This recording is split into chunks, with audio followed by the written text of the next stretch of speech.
Welcome to Whispers at Night. Can't sleep? Curl up and listen.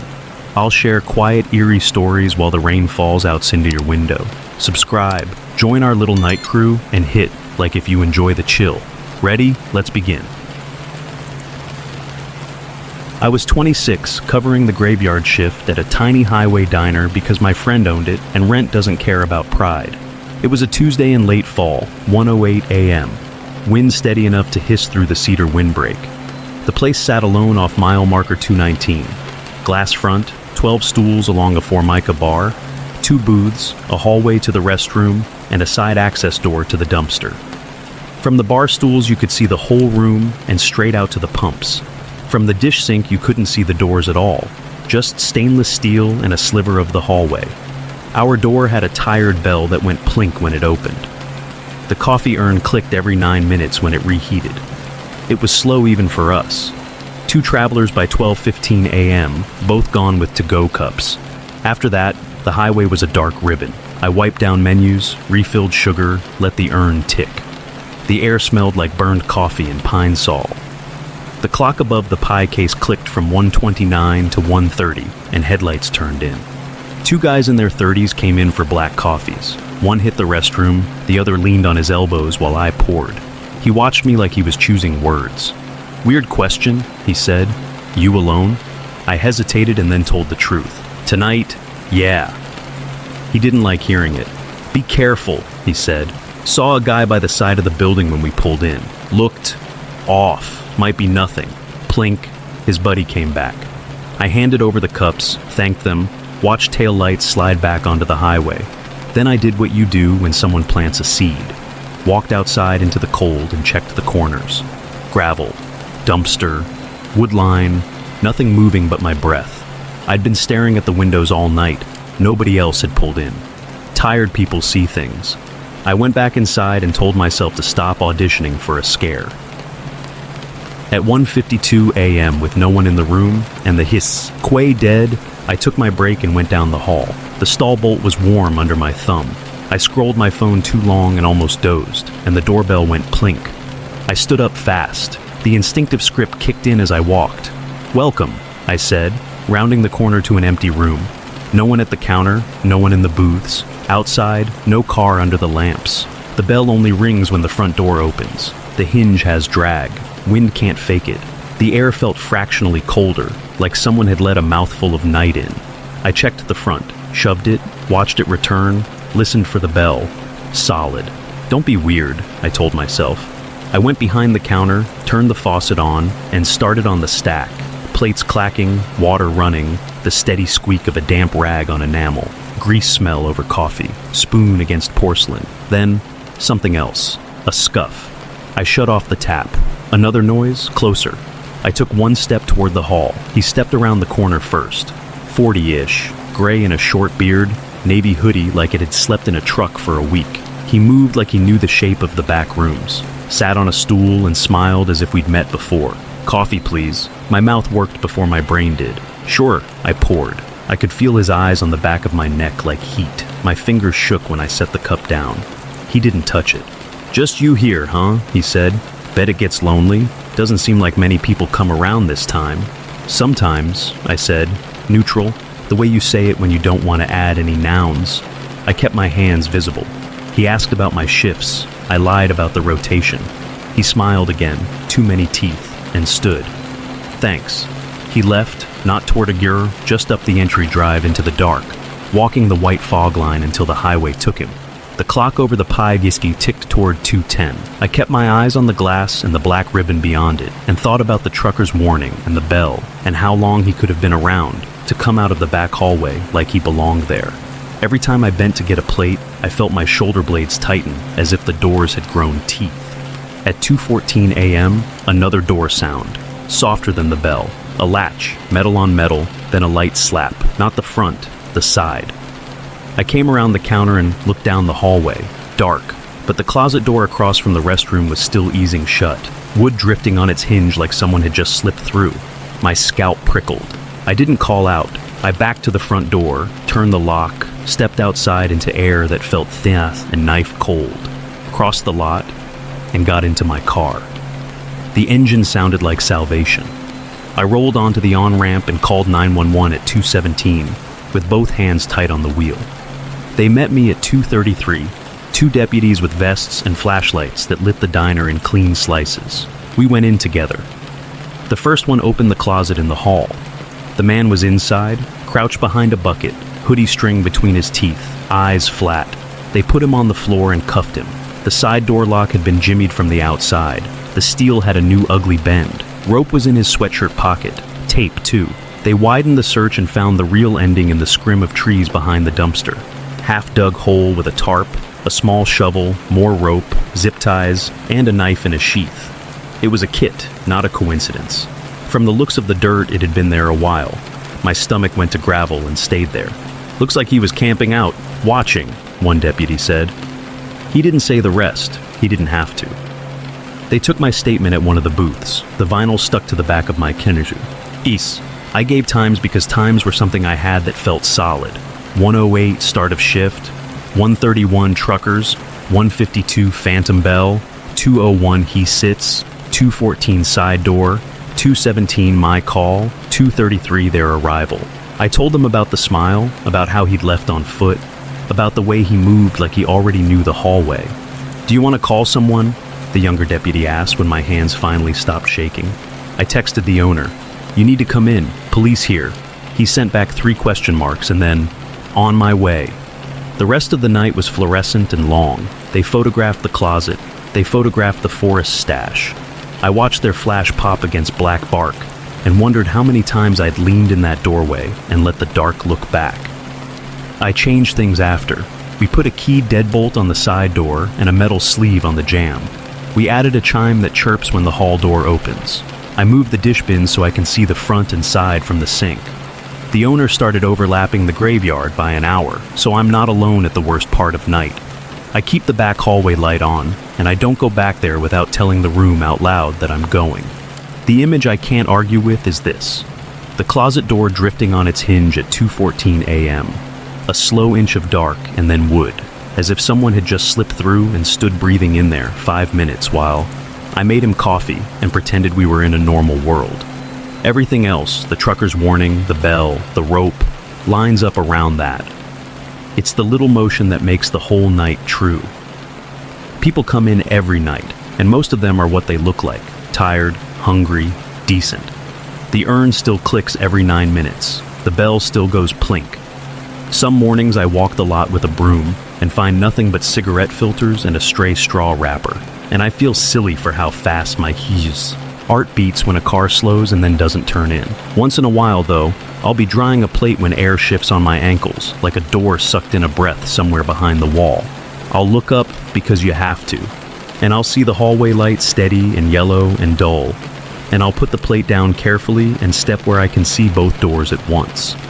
I'll listen hard enough to hear the urn click and the clock hand jump and the highway sigh. The room will hold itself like a person pausing between words. Then a semi will howl past, and the bell will stay quiet. And the lights will flicker once from the wind. I'll feel stupid and safe at the same time. If the trucker hadn't asked whether I was alone, maybe I would have laughed off the phantom bell. If I hadn't heard the side latch, maybe I would have gone to the closet with a dish rag in my hand instead of my car keys. If he had waited another 10 minutes, I'd have been back in the sink nook with my back to the room.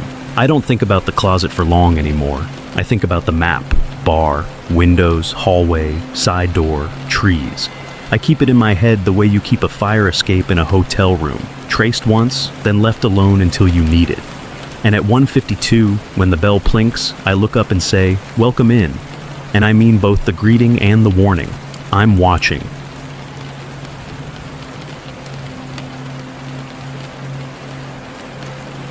I was 24 and on my last run between coasts. One more trunk full of leftovers, one last lonely stretch of 2-lane blacktop through the far north. I napped in a pull-off outside a town whose name I've already lost track of. At 8:42 p.m., I woke to the dull ache behind my eyes and the smell of cold vinyl. The map in my head was simple: an hour of nothing in either direction, Dim streetlights every quarter mile like dying fireflies, a wall of pine on both sides. If I broke down, there were no exits to limp toward, just shoulder, tree line, and a long walk. At 9:17 p.m., a rash of dash lights bloomed. Battery, steering, a red one I'd never seen. The wheel went soft, then squirrely. 4 minutes later, the car shuddered so hard the change rattled in the cup holder. I eased it onto gravel and cut the engine. The world went very quiet. No wind, no crickets, just the high-tension hum that hides in your ears when everything else stops. I got out and pretended I knew what I was looking at. The air smelled like damp bark and rubber. The hood was a warm animal under my palm. Nothing obvious screamed broken. I leaned on the fender, hands in my jacket, watching my own breath. At 9:36 p.m., headlights appeared, small and far. I stepped into the beam and lifted a hand. A black sedan rolled up and windowed down. The driver looked mid-30s, cigarette pinched between two fingers, smoke skein into the cold. He studied me a second too long, then said, "You okay?" "Steering's shot," I said. "No service." He flicked ash, checked both mirrors, then me again. My gut went tight with that quiet warning it gives before your brain does the math. Every alarm in my head said, "Do not get in that car." "I can take you to the next town," he said. "Hop in." "Thanks," I lied, "but my buddy's already on the way." I pantomimed a phone. He smiled in a way that wasn't friendly and wasn't surprised, and pulled away fast enough to kick gravel at my shins. The road swallowed him. The quiet came back like a weight. An hour went by without another pair of lights. The cold got inside my sleeves. I watched the weak streetlight across the way buzz itself alive, die, then buzz again. I had the horror movie thought and told myself to knock it off. At 10:47 p.m., more headlights, this time from ahead. I waved. The car slowed. Another black sedan. When the window came down, a woman sat behind it. Late 20s maybe, hands at 10 and 2. She had a nervous smile, like the offer was rehearsed. "Need help?" she asked. "Gas station, hotel, anywhere," I said. She unlocked the door and stared straight ahead while I got in. The cabin smelled faintly of dryer sheets and someone else's cologne. Her knuckles were pale on the wheel. I tried small talk. "Thank you," I said. I was starting to think I'd be out there until morning. No answer. The heater hissed. The dashboard clock clicked from 10:50 to 10:51. We rolled back into the empty. 10 minutes, 15. She never asked about the car. She never looked at me. At 11:06 p.m., a green sign flashed in our beams. Gas, food, 2 miles. Relief loosened something in my chest. "You can drop me there," I said, pointing. She nodded once, jaw tight. When I asked if she was okay, she flicked her eyes at me for the first time. They were wide and glassy and wrong. Scared, I realized. She was scared. I felt a movement before I saw it, just enough shift in the car's weight to register. In the rear view, something dark uncurled. He sat up from a crouch behind my seat, face in shadow, close enough to touch the back of my neck if he wanted. It was the same man, the cigarette, the shape of his mouth when he smiled. Fury made his features stiff. My stomach fell through me like a trap door. "Pull in," I said to her, calm and too bright. "Police." She kept her eyes on the road, lips moving without sound. The man's breath hit my ear. "Quiet," he said, and the word was all throat. The gas station slid toward us. Yellow island lights, 2 pumps, the kind of glass box clerk booth you see in places that never lock. Our speed held at 50. We were 30 yards out. 20. "Now," I said, and he said, "Keep driving," and the 2 orders braided in the air. At 11:08 p.m., she cut the wheels so hard the tires keened. We fishtailed into the lot, brakes howling, skidding to a stop with the left headlight pointed at the pumps. The man swore. She was out the door before the car stopped rocking. I went after, door banging my knee, hands slipping on the handle. The cold slapped my face clean. We ran. Inside, the night clerk was halfway out of his chair before we hit the counter. "Call the police," she said, voice shredded. Behind us, the sedan jerked into reverse. The man threw himself into the driver's seat and fishtailed out of the lot, the tail lights smearing red in the glass. The clerk picked up the phone with his mouth open. It took 18 minutes for the first cruiser to roll in. The clerk made us sit on crates in the stockroom, with the door propped and the soda cooler humming like a jet. She told me in a series of bursts what I already knew. He'd picked her up 2 towns back. He'd slid into the back seat somewhere quiet. He'd told her to drive until he said stop. He'd told her to pull over when she passed me. Every time she said, "He told me," she rubbed her wrists like the words had settled there. I gave my version to an officer with a notebook, timestamps and road names, and the way the cigarette made his voice sound. "You got the plate?" he asked. I didn't. The back plate had been mud or missing. In my head, the green Gastidium food sign glowed like a badge for everything simple and safe. And outside the glass, the road ran on like it does, not caring whether it brings you to help or not, home. The cops didn't ask me to ride along. They didn't. To make promises. They took her into a side office first and shut the door. I stood by the coffee urn and counted sugar packets until my hands stopped shaking. At 11:56 p.m., a second cruiser wheeled through, lights off. By 12:22 a.m., the clerk was back at his stool. Normal slid over the scene like saran wrap that didn't quite stick. I got a tow in a cheap room and slept with the chain latched and the TV on mute.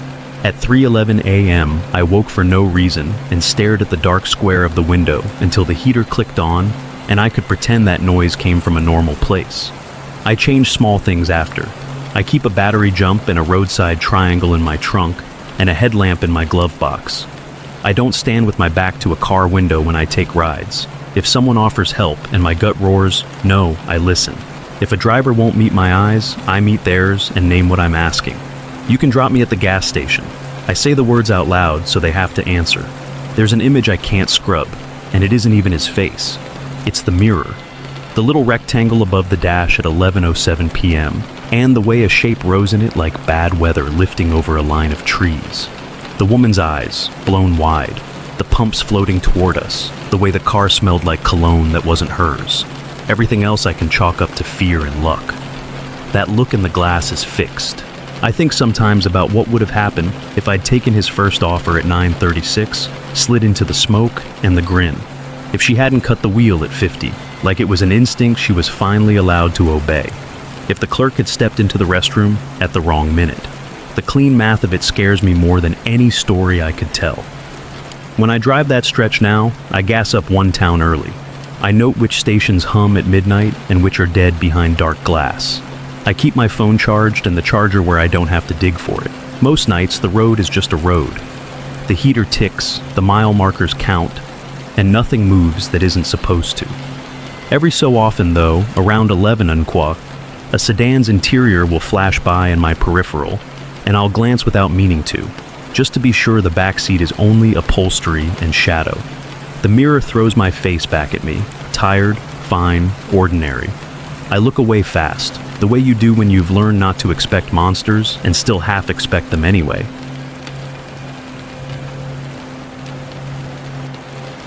I was 17 the summer the sun forgot how to set. On June 18th, 5:12 p.m., I pointed my dented Subaru north out of Anchorage and told myself one night alone past Talkeetna would be a graduation gift I could actually afford. I didn't tell anyone. I had a paper map, a Silva compass, a sandwich in wax paper, and that built-tough feeling Alaskan girls get handed with their first set of chains. The highway unspooled into spruce. By 7:41 p.m., I pulled off at a wide gravel cut near a logging turnoff. The air smelled like pitch and warm dust. Mosquitoes whined around my ears. My dad's old map showed an old mine, ruins, a ridge up and east. I should have paid the $15 and pitched in a state lot. Instead, I slung my pack, clipped the compass to my shirt, and started up through shin-high blueberry and alder that clawed my calves with cold leaves. Map of the place. The car on a gravel pullout, hidden from the highway away by a screen of spruce. A faint ATV path bending into the trees. 45 minutes of steady uphill to a low open shoulder with a poured concrete pad. The mine, now just a 10-14 slab and some bolt holes. I set my tent 40 yards back in overgrowth, where the ground went soft with humus. The cooking fire spot was the slab itself, one blackened ring of stones, windbreak to the north. From the slab you could see a notch of road. From the tent you could see nothing, which felt like privacy and was actually something else. At 9:26 p.m., I boiled water on my stove, the flame a soft blue in bright dusk. The mosquitoes' whine grew steady under the thin saw of a distant chainsaw. Or maybe just wind in a snag. The light looked like 6 p.m. Forever. I ate until the heat left the pot. At 10:58 p.m., it got as dark as it was going to get. A mild dim that made the spruce cast pale shadows, and I zipped the tent. Nylon rasped. I tucked my compass into the mesh pocket, over my head. I told myself the not quite night made it safer. I woke at 12:43 a.m. to voices and a slow crash of brush. Footfalls, not animal. The sound was wrong, no snort, no forebeat. Men. I held my breath and tried on a rational thought. Hunters. It fit for 2 seconds, then fell off. There was no season that matched voices at 12:43 a.m. on a ridge over an abandoned slab. They hit my fire ring at 12:48 a.m. A man's voice, close enough that the tent fabric trembled with it, said, plain and annoyed, "Who the hell is camping on our property?" My stomach went cold and small. I fumbled for my shoes, slid the zipper a finger's width. The spruce smell was sharp and wet. I could hear a jacket sleeve rasp bark. Before I got both shoes on, the first voice again, harder, carried across the concrete. "When we find you, you're dead. You're on private militia property. Trespassers get shot." Everything went still inside me, in the way it does just before you run. I pushed the compass into my bra like it was a talisman, grabbed my keys and purse, and slid out at the back of the tent into alder. The nylon whispered. I moved, crouched, careful, feet feeling for silent ground, trying not to breathe with my mouth open, because the cold made my teeth ache. At 12:59 a.m., a second voice called, closer. "Found her fire. Tent's here." Canvas tore. Someone laughed. "Bed's warm, and she's a chick," the voice yelled. "Left her underwear." Branches touched my neck like hands. Mosquitoes found the salt in my hairline. I sank behind a fallen spruce, cheek to damp moss, and watched the bright night between the trees. The concrete slab glowed a little paler than the duff. Boots thudded on it. I heard an ATV cough and then go quiet. "Fan out," the first voice ordered. "She thinks she can trespass? Hell to pay." The map in my head flipped. Slab at my 12, road way down at 6, drop line due west. My compass needle pointed steadier than my hand. At 1:07 a.m. I started to move, careful, then quicker. Once the shouting faded to fragments, I said, out loud and low, "Go," and I went. Alders whipped my face. I tripped on roots and barked my shin. The pain felt hot and clean, and beside the point. Somewhere above, through the trees, I heard an engine start, then another. The high, tinny snarl of four-wheelers lifting and fading as they spaced themselves. By 1:33 a.m., I hit the ATV trail. Gravel under my soles sounded like a signal flare. I slid into the brush each time my own footfalls sounded too loud and waited for my pulse to flatten. The midnight sun had that strange flat glare that makes everything look farther away. The highway appeared as a pale strip through trunks at 1:51 a.m. I stepped out onto the shoulder, heart loud, throat raw, and knew in 2 seconds something was wrong. No car. I'd come out 100 yards shy or long. The pullouts here all looked alike. I picked right. At 1:58 a.m., I rounded a bend and dropped into a crouch so fast the gravel cut my palms. My Subaru was there, 20 yards ahead, and 2 men stood beside it. Military surplus jackets, rifles slung easy and normal on their shoulders. One looked up the way you look when you're bored, not hunting. And I made myself a low thing in salmonberry and didn't breathe. The mosquitoes found the small of my back.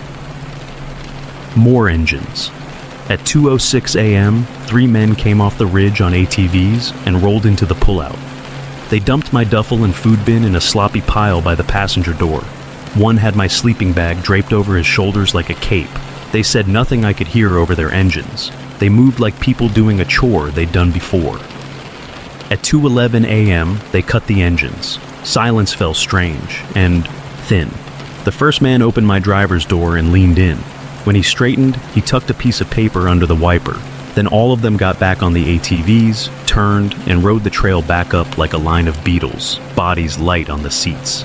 I stayed in the brush until my thighs trembled. The highway was still empty in both directions. When my breath calmed enough to hold, I slid to the car.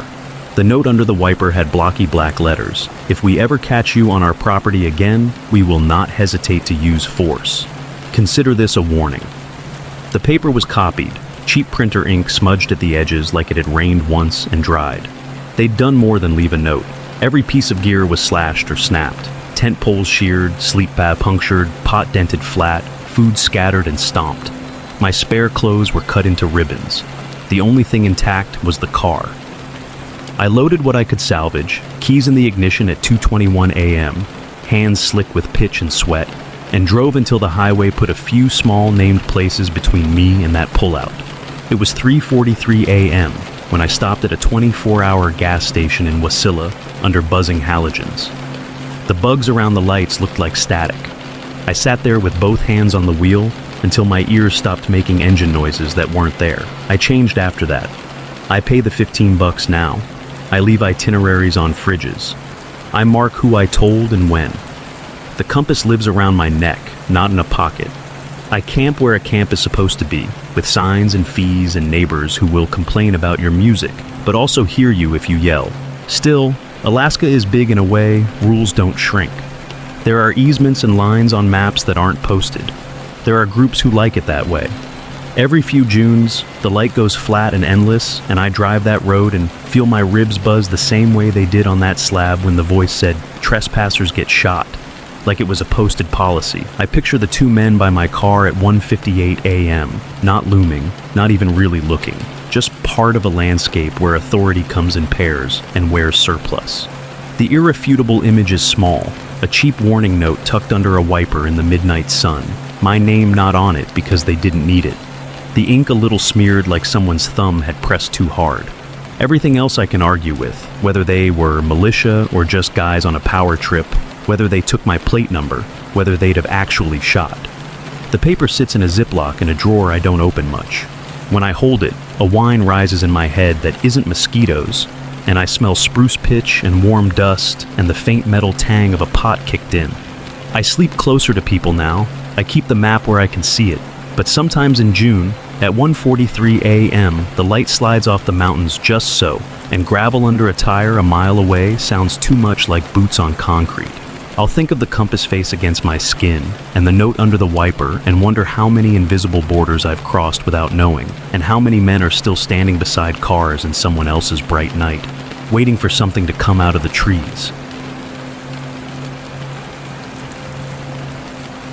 Was 19, 6 weeks pregnant, and trying to act normal.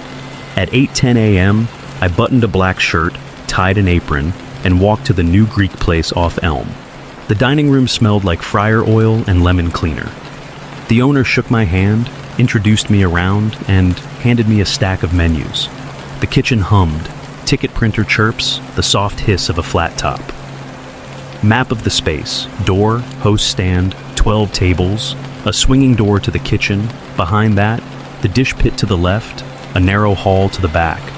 Out the rear exit, a metal shipping container we used as the soda storage. One heavy door, no light, rows of cases along both walls. If you stood at the pass, you could watch the dining room and the back hall. If you were in the container, you were nowhere. Later, the route to my bus, out the staff lot, 1 straight mile along the tracks, then the concrete bus shelter at the station. Bench, 1 pole light that hummed, sightline down the whole block. He noticed me before I learned his name. Mid-40s, thick glasses, dark beard that looked damp even when it was dry. He didn't smile, he watched. The first hour he stood at the kitchen doorway and tracked me table to table, eyes flat and heavy, like a hand on the back of my neck. At 10:32 a.m., I glanced up with a side of tzatziki and caught him and the manager looking at me, then looking away. I told myself it was the hormones. I was nauseated and lightheaded, my pulse hopping for no reason. I looked younger than 19 without makeup. Half the staff asked what high school I went to. He never asked my name. At 2:06 p.m., I let the manager know I'd need to clock out at closing to make the last bus before midnight. He said fine. "You don't have to dress so formal," he added. "We're casual." So, day 2, I wore what the other women wore. Black t-shirt, yoga pants, apron. My forearm tattoos showed, suddenly fewer co-wore. Kears called me kid. He stared harder. At 11:14 a.m., while I restocked sauces, he stepped close enough that I could smell coffee on his breath and the old sweater smell that lives in fabric. He said, "Want some coffee?" Sure, thanks." My voice came out automatic. He walked off looking oddly satisfied. He never brought coffee. At 1:22 p.m., my lunch was up. When I came back from grabbing a sweater, my gyro sat on the pass with a napkin on top. He handed it to me, smirking at the manager. The napkin hid a phone number. I slid it into my apron without looking at him. The tickets kept printing. I told myself to get through the shift, then I could sit on the bus and stare out the window and be nobody. At 3:07 p.m., the manager asked me to grab soda cases. I went out back. The storage container door shrieked on its hinges. The air inside was 10 degrees cooler and smelled like rust and sugar. I knelt on the right side and tugged a 12-pack forward, both hands full, back to the door. "Hey!" The word came from behind me. I dropped the case and it thumped my shin. I spun, half choking on a noise that was supposed to be a laugh. He was in the doorway, blocking the rectangle of light. Am I in your way?" I asked, trying to make his presence fit into a normal box. Silence. He took a step in. The metal under his boot rang. I stood and flattened my back against the ribbed wall and felt how thin it was between the steel and the lot. "You never texted me," he said. "I have a boyfriend," I said, too quick, too loud. It came out like a plea more than a fact. He didn't answer. He slammed his fist against the container door, one clean bang that made the whole box shiver, then turned and walked away. At 4:11 p.m., his shift ended. I tracked the clock like it owed me money. The dinner rush fuzzed the edges of my vision. I did numbers, grabbed plates, made change.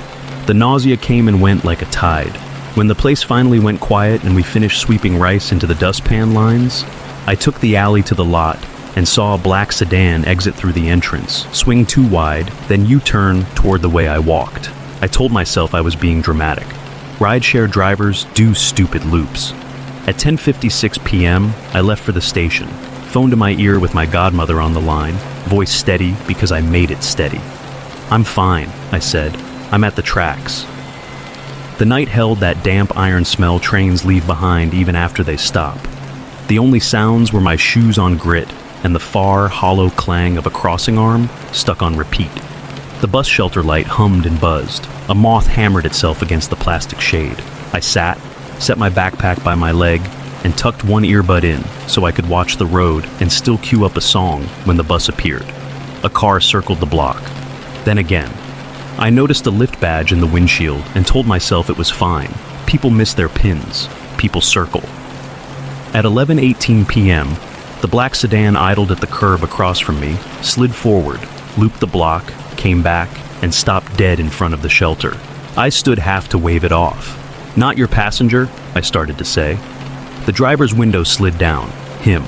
"Get in," he said. Quick, not loud, as if we were late. "No thanks," I said. "My bus is coming." My voice shook like a cold. He smiled, not friendly. "You see who it is?" he said. "You know me. Get in." "I don't want to," I said. "Please leave me alone." I reached for my backpack slow, the way you reach for a pan on a hot stove. Pepper spray in the front pocket, whistle on a lanyard looped through a zipper, tools I'd packed and practiced with and now could not seem to get to because my fingers had turned to air. "Get in the car now." I heard the thunk of his door unlock. Every muscle in me locked. I was ready to scream and nothing would come out. Headlights bloomed behind his trunk. The bus was a moving wall of light and size. His door slammed. Tires squealed. He pivoted out and shot down the block. I got on and went straight to the seat nearest the driver and put both hands on my knees like I was taking a test. I called my godmother back and said nothing for a full stop, and then cried so hard I had to lean forward so I wouldn't choke. When I got home at 11:41 p.m., I walked into the room and saw my boyfriend's face, and all the words I'd kept in went out like a light. The next morning, I told a desk sergeant what had happened. He listened, nodding, and said, "We can't do much unless he states intent or there's a pattern. Document it." He didn't say what I heard anyway, that I had been lucky, that I brought tools and still froze, that in the small math of a lot and a block and a bench, I had been one timing change away from a different story. I quit by text. I won't be back. The manager sent a question mark and then nothing. I changed the small things.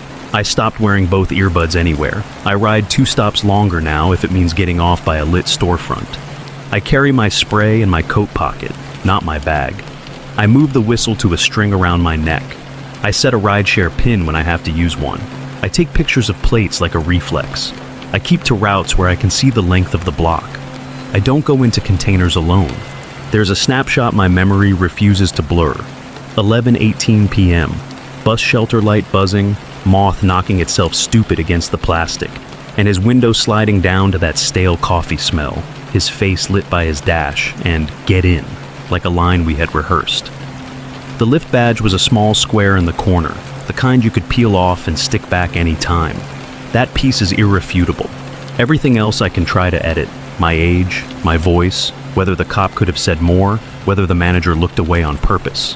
The window, the words, the unlock, those are fixed. Sometimes now, waiting, I hear a car idle and feel my hands go cotton again. The bus comes, the driver nods, ordinary resumes. Sometimes the car keeps going, no pause, and I feel silly with my spray uncapped. Sometimes I think I see his shape in a different sedan, and my heart does the same wrong hop it did the first day when he watched me over the pass. I still taste metal when I pass a shipping container. I still feel the room shiver where his fist hit the door. I keep a paper cup on my desk from the restaurant coffee machine. Brown ring dried inside, lid off. It's dumb, a charm with no magic. When the room is too quiet, I touch the rim with one finger and think of the moment he offered coffee and didn't bring it, of the napkin with the scrawl, of the hiss of bus brakes and my feet moving again. He didn't say what he meant. He didn't need to. I don't know if he's still driving loops somewhere, looking like help. I don't know what happens if the bus is late again, and the bench is empty, and the moth keeps hammering, and the window slides down. I keep the whistle on its string. I keep my bag zipped so the spray sits where a hand can find it without thinking. And I listen for the soft click of a door lock at the wrong time, the way you learn to listen for your own name whispered when no one is there.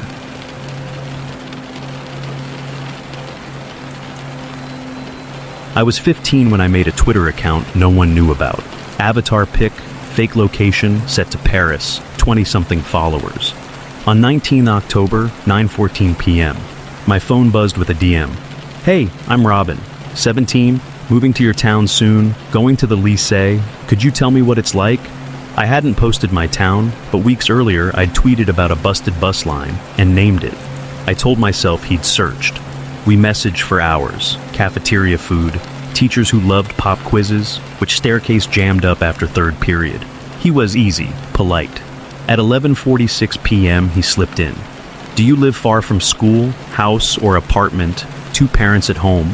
I ignored it and kept the chat on fries and math teachers. He didn't push. For 2 weeks we talked every night. I asked questions back. He answered. Parents divorced, moving in with his mom. Not much of a sports guy, likes old films. I wanted it to be true. By day, I kept my head down in hallways. By 1st November, I had feelings for a boy who was only text bubbles. He said he'd start at my school after the autumn break. Meet, he wrote, morning recess. I suggested the main hall. He countered, somewhere quiet. He didn't want to spend the whole break searching faces. It sounded reasonable. I said 3rd floor bathroom, off limits during breaks, no one would be there. In my head, still school, still safe. Map of the space. Our lycée was a rectangle around a courtyard. Gate on the south side onto a boulevard. Ground floor, hall, cafeteria, admin office, stairwells in each corner. 3rd floor, classrooms and a dead-end corridor leading to a pair of tiled bathrooms.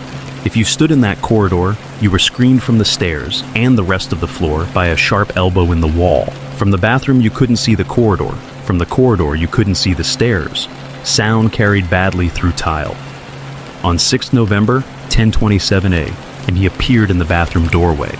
It was him, close enough to his profile photo, maybe older than 17 by a few years. He hugged me quick.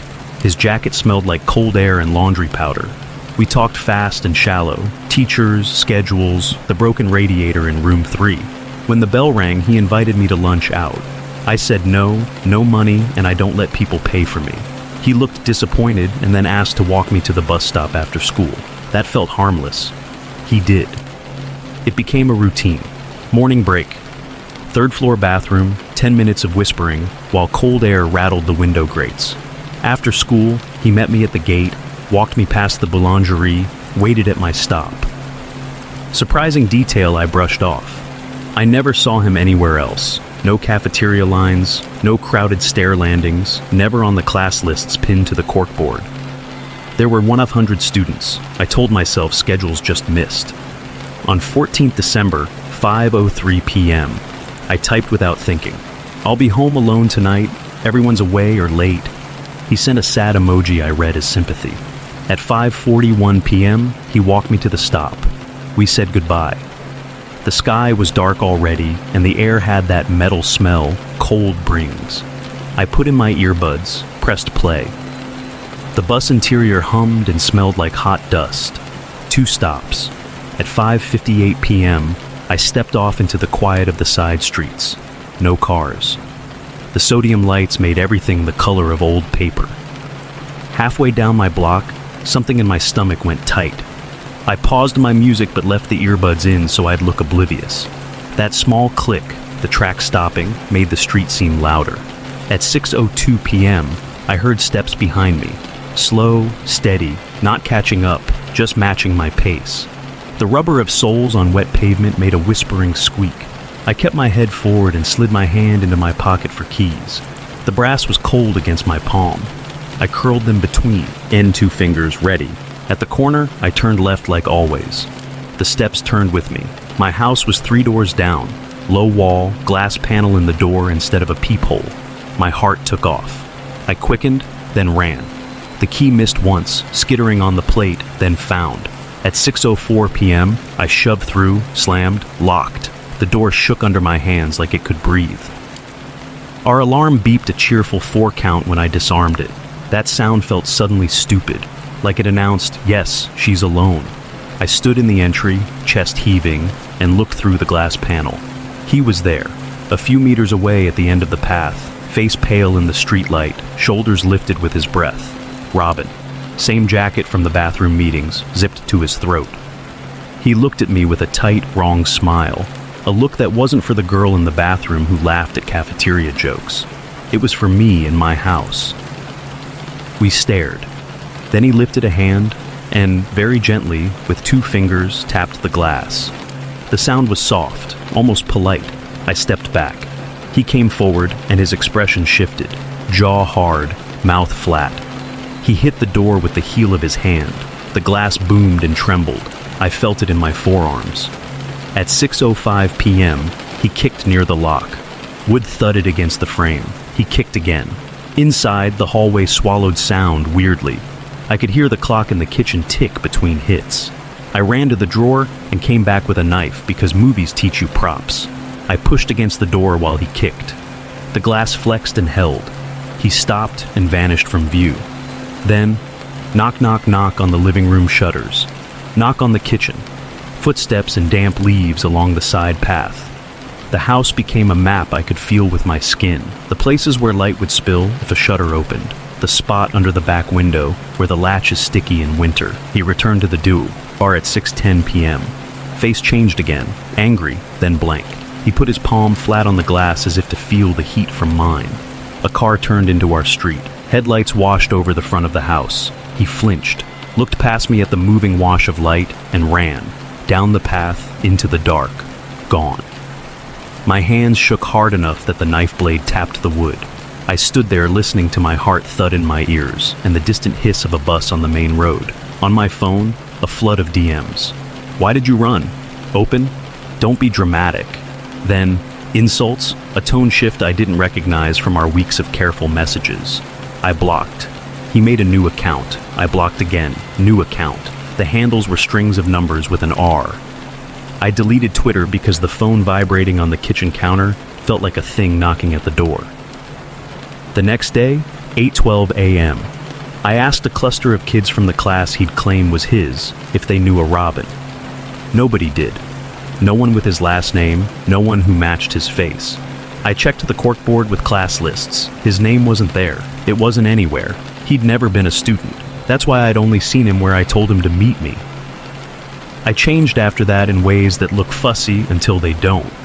I keep my earbuds out on the walk from the bus. I vary my route. I don't announce empty houses. I learned the sound my door makes when the lock engages so I don't fumble. The glass panel has a curtain now. I stand to the side when I look. But some details won't settle.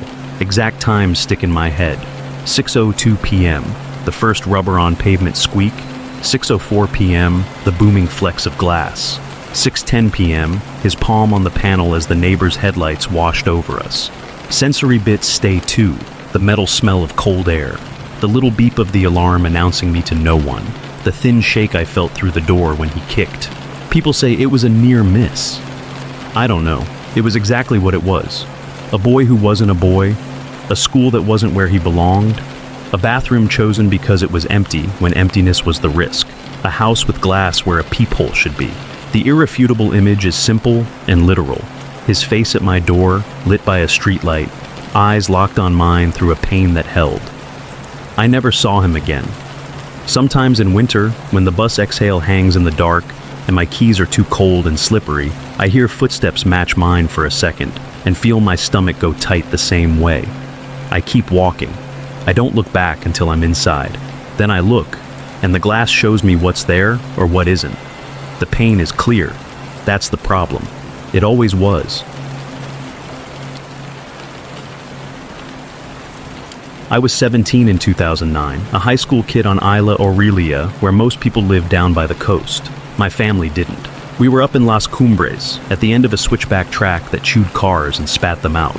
Our house sat at the ridgeline, timber walls practically kissing the forest, 2 feet from clapboard to trunks. At night, the mist came in thick as cotton, and the woods pressed right up to the glass. No neighbors within a 15-minute drive, an abandoned shack 5 minutes downhill. No streetlights, just black, animals, and the kind of quiet where you can hear a truck from 2 kilometers away. Here's the map. From the front door, a short hall dumped into the main room, dining table facing a waist-high window, and, beyond it, a dirt road. To the left, a narrow kitchen and a closet where we kept tools. To the right, a short corridor with 2 bedrooms, mine and Bon the kids, and, at the end, my parents' room. If you stood at the dining table, you had a straight sight line to the window and a sliver of the front steps. If you killed the lights, the window turned into a mirror. With lights on, it was a dark rectangle that reflected your face and hid everything else. At 11:26 p.m., I was at the table with a bowl of sugary cereal and an anime streaming on my cracked phone, the house bright and loud with 8 of us inside. The room smelled like warm milk and damp wood. The mist pressed white against the glass so hard it looked painted on. Somewhere outside, a frog clicked once, then shut up. I didn't hear anything at first. I just felt that small tug your attention gets when a room isn't as empty as you thought. I glanced up and saw a dark shape in the window, not moving. Could have been my own reflection cut wrong by the glare. I told myself that and shoveled another spoonful. At 11:29, the shape moved, not much. A hand lifted and waved. My heart jumped so high it stalled. Spoon halfway to my mouth, milk dripping back into the bowl. I stared. The hand stayed up, slow and friendly like we were neighbors, not strangers on a mountain where nobody went after dark. "Hola," a man said, muffled through glass. Close. "I need help." The sound brought my parents. My mother came first, then my father behind her, both of them crossing the room, like people who hadn't yet decided which version of reality they were joining. The man stood outside in the fog, a step off the porch, just out of the light, a cutout against nothing. Not a ghost then. His voice was real. "My car was stolen," he said. "I need help." We whispered while he kept talking. If his story were true, he'd been mugged at least a mile down, then walked uphill 30 minutes through forest so dense even wildcats make noise in it. And we hadn't heard a single footfall. "We'll call the police," my mother said, practical. "Don't call the police," he said fast. Then, worse. "I don't have a gun." We went quiet. Even through glass, I felt the sentence thud in the room, like a dropped rock. He seemed to realize he'd thrown it wrong. He swallowed. "Please, a ride to town?" My father chuckled in that nervous way he has when he's trying to end something without adding any nouns. "It's late," he said. "We already called." He hadn't, not yet. He said it like a door closing. I stood up because sitting felt like drowning. My legs shook. I went to the hall closet and pulled out the only things that felt like action. 2 machetes as long as my thighs, steel nicked and bright from 1,000 plantain stalks. I knew the man couldn't see my face, but I felt him tracking me through the window anyway, body to closet to shadow. In hindsight, I probably removed the only weapons my parents could have used. At the time, it felt like plugging a leak. I slipped into the kids' room. My sisters were watching something dumb. My little brothers, 4, 7, 9, were laughing the way children laugh at night, when it lands different and makes your skin crawl. I put a finger to my lips. They went quiet fast, like a switch flipped. The house breathed. "It's okay if you can't help me," the man said finally, voice closer now. "I'll go to the next house." "There is no next house," my father said. "Wait for the police." "I don't need the police. I'm good." They went back and forth that way, flat, polite, both trying to hold the script in place. My father made a joke to end the scene. "Take the tricycle," he said, nodding at the rusted metal trike that had been on our porch since the 90s. "Go to town." "Okay," the man said. He took it like he wanted to leave with something, any token. The front steps creaked once, then the squeal of bad bearings dragged across the dirt. The sound went a few seconds and stopped. Not far away, not out of earshot. Then nothing. No footsteps, no brush crack. Just the tricycle's complaint hanging in the mist and dying. We killed the lights in the main room and watched the road through the window's rectangle. With the house dark, the outside turned into a washed-out negative.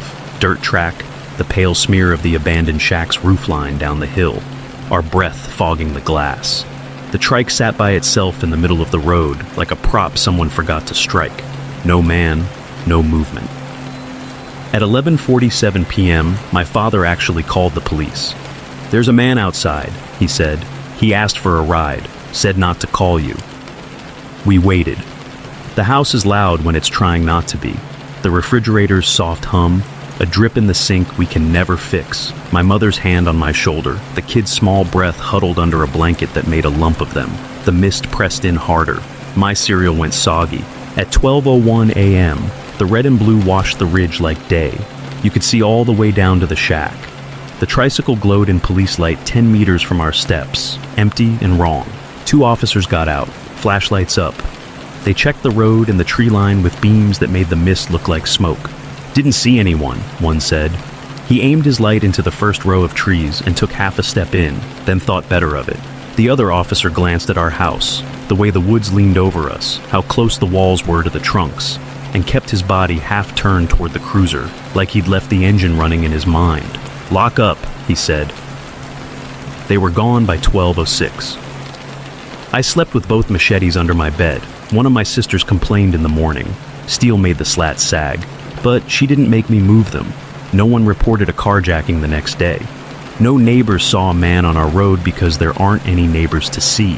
We never saw him again. Later, it got funny in a way you only appreciate if you lived it. I pictured his point of view, some idiot teenage boy jerking 2 machetes out of a closet while kids stop laughing mid-gasp, and the adults speak in calm, clipped voices about police and tricycles. Maybe we out-creeped the creep. Maybe that's why he backed off. But there are parts I can't play for laughs. The way he arrived without a sound in a place where even feral cats crunch leaves. The way he said, "Don't call the police," like a reflex, and then, "I don't have a gun," which was either the strangest reassurance or the worst tell. The trike sitting alone, lit up and still, proof that he could move faster and quieter than the story wanted him to. We changed small things after. We kept the porch light off by default and the curtains drawn at night. We put a length of rebar across the inside of the front door and a new hasp on the back one. I stopped watching anything with headphones after dark. If an engine throbbed somewhere on the switchbacks, we killed the lights and held still the way we always had, but now with purpose, not habit. Sometimes I still sit at that table at 11:26 and the window turns into a black rectangle and I feel the tug. I look up and see only my reflection cut wrong by the lamp. I breathe and keep eating.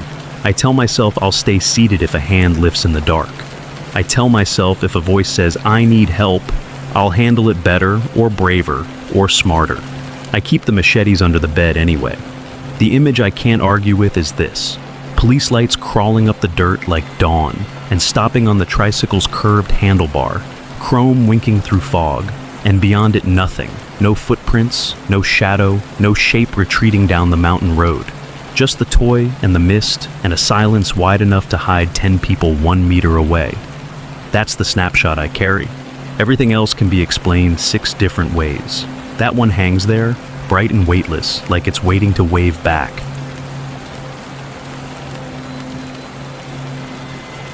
I was 19 and bored enough to think a midnight walk would be safer than our usual dumb stunts. At 12:07 a.m. on a Thursday, my roommate Mick and I left campus in Redfield and headed for the backside of town, the burnt tract no one used since the mill fire. We carried 2 cheap flashlights and a lot of bravado. The air smelled like cold peanut ash. Somewhere behind us, a freight horn coughed once and went quiet. The map was simple: campus 15-minute sidewalk, past dead storefronts, a sagging chain-link fence, with a gap 10 more minutes through blackened lots to the tree line. The woods out there have no trails. If you stand at the gap and look in, there's a shallow ravine to the left, a line of stunted birch to the right, and straight ahead a dark lane between trunks like a mouth. Once you commit, townlight dies in about 30 paces. From there, it's just moon milk and whatever your flashlight can bite. At 12:38 a.m., we stepped under the canopy. The swing of my beam cut trunks into slices. The beam smelled faintly like warm battery plastic. For 20 minutes, it was only our shoes scuffing leaf litter and the occasional drip of old rain from high branches. The adrenaline dipped. "Nothing here," Mick whispered, mostly to hear himself. At 12:59, we saw a light that wasn't ours. It was a tight white circle lying on the ground ahead, not flicker fire, not starlight, a flashlight, on, shining into its own elbow, like it had been set down and forgotten. It hummed that thin electrical hum you only notice when the world is this quiet. No pack, no footprints we could make out, no crushed grass, just a working light in a place that didn't have working anything. "Leave it," I said. It felt like a tripwire disguised as help. We walked past, the flashlight fell behind our cones and the woods swallowed it. At 1:03 a.m., sticks cracked 30 feet behind Mick. 3 furr. Our in-min beer in quick succession, the rhythm of a person losing their footing, then catching it. We swung our beams but caught only moving shadows. Ours, breathing hard enough to fog the cold. 5 minutes later, a repeat. Fast patter, then quiet breathing that might have been mine, might not.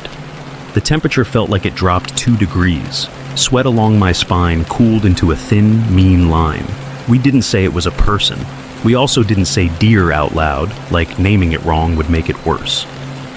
At 1:12 a.m., we heard it again, closer. I pivoted my light and saw a smear of darkness slip out of the beam and sit behind a tree. Mick's light froze beside mine. 10 seconds stretched long. The woods thinned into pure silence. Even the drips stopped. A head leaned out from the trunk. Just enough tilt to show intent. No glint of eye, no face I can describe, only the movement, the brain-level recognition of a person checking whether we were looking. That was the irrefutable bit. Not a shape you can argue back into wind. "Go," I said. We didn't whisper. We turned our bodies 90 degrees like we'd rehearsed it did and ran diagonal, left first, then right. So, anything behind us would stub into the space where we weren't. Branches slapped my hoodie. The forest floor sounded like breaking dishes under our soles. When the ground dipped, we slid, palms full of cold dirt, then got up and ran again. My flashlight clipped to low to keep the beam narrow. I didn't want to light us like a stage. At 1:17 a.m., we stopped because lungs are not infinite. We stood with our backs against a big trunk and counted to 15. Nothing moved. The woods had that held breath feel a classroom gets when the fire alarm clicks on and no one stands yet. We didn't say anything helpful. We just started walking again, fast, beams dimmed, knees soft in case we needed to bolt. On the way out, we never saw the ground leaked again. The spot where it should have been was only dark leaves in our memory. The hum was gone. "He picked it up," Mick said, and then made a sound that wasn't quite a laugh. We slipped through the fence gap at 1:39 a.m., and didn't feel safe until the sodium lights near the laundromat turned our skin the color of paper. Campus security rolled by at 1:52 and gave us the look they give when they're deciding whether to stop. We kept walking. In our kitchen, we set the flashlights on the counter and watched their lenses fog because that's what hot plastic does in cold air. And for some reason, that small, stupid science felt like proof we were really back. 2 days later, a flyer went up by the dining hall. Missing. Last seen heading toward the back of town. The timestamp on the camera still, 12:26 a.m., was close enough to bruise. We never said we'd seen him. We'd only seen a head behind a tree.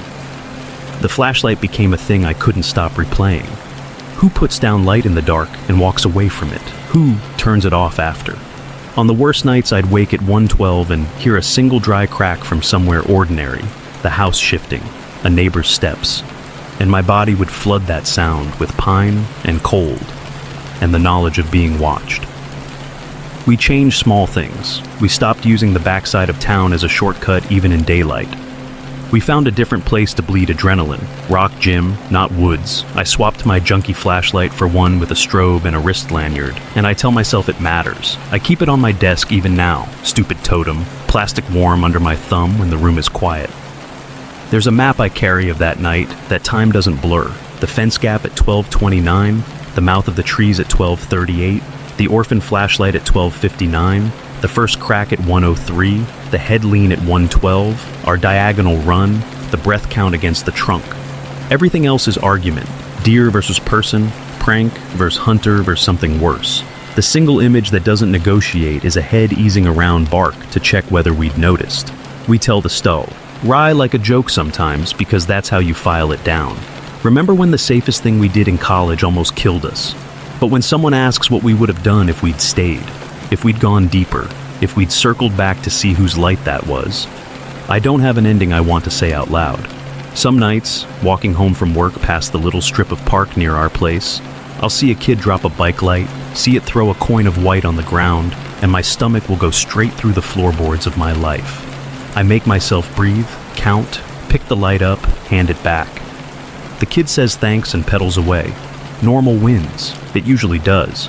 Still, around 1 a.m., if I wake for water, I stand at the kitchen window and look at the black line of trees past the parking lot and tell myself the obvious things. Deer move at night, wind plays tricks, dead batteries are just dead. I don't look too long though. The longer you look, the more you expect the lean. And once you've seen that, you can't unsee it.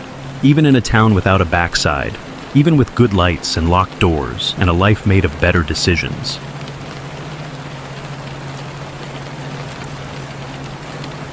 I was 29, a personal trainer renting a room in a 3-suite office, an acupuncturist on one side, a chiropractor on the other.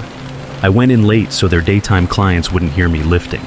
On Sunday, 8:43 p.m., the building was dark and quiet, the kind of quiet you can hear in your molars. I set my gym bag on the rubber tiles, logged a few receipts, and flipped the stereo to a low lo-fi loop. The place smelled like eucalyptus oil and old coffee.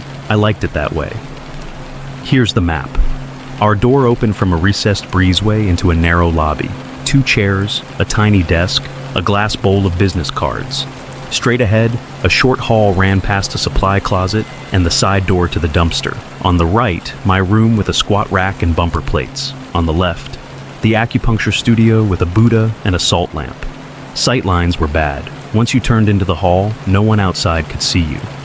The front door had a keyed lock and a cheap sensor that chimed a 2-note ding anytime it opened. If you stood at my barbell platform, the exit was 20 paces away, with a coat rack you could grab for balance if you sprinted.